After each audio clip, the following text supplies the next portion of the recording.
So let's roll back in time, 10, 15 years ago.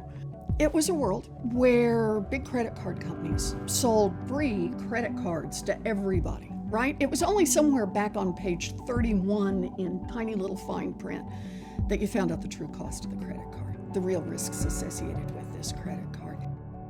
That was a world where the game was rigged, and the big banks were making money hand over fist.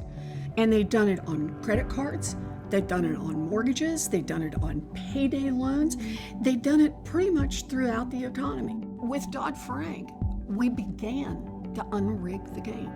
We built the Consumer Financial Protection Bureau. Here's this little agency that's been up and running just not even quite 4 years yet.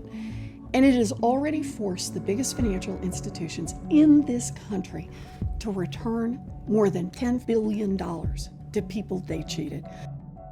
We've gotten higher capital standards because of Dodd-Frank. We're working right now on getting living wills in place and resolution authority so that the idea that these too big to fail banks will be able to call on the American taxpayer, we're figuring out ways to dial down the risk of that. I'm incredibly proud of what we built.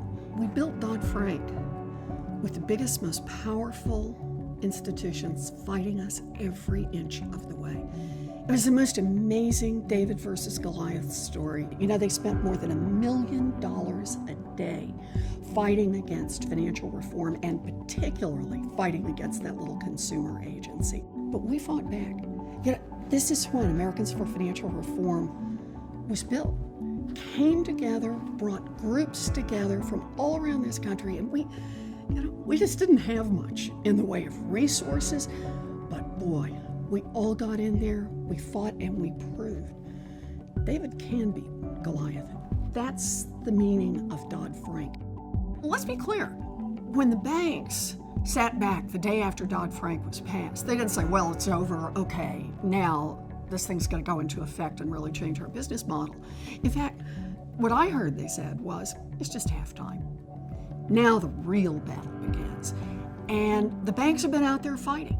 You know, so much of Dodd-Frank implementation takes rules being put into place by the SEC, by the Fed, by others. And the big banks, their lobbyists, their lawyers are there every single day. And they're always pushing in the same direction. Create a little exception for us here, a little loophole there, weaken the rule over on this side, make it a little more complex in a way that we'll be able to litigate on down the line. Dodd-Frank has done good things, but let's not kid ourselves. The banks in 2008 were too big to fail, are now substantially bigger than they were. They continue to pose a real threat to this economy. We need to stand strong behind Dodd-Frank, and we need to expand Dodd-Frank. We need a world where the largest financial institutions in this country understand they can't build their business models around cheating people, and they can't get out there and take crazy risks and expect the American taxpayer to pick up the tab when something goes wrong. That's what we stand for. And we've got to stand for it every single day, because the banks are out there fighting for what they want. We got to be fighting for what we want.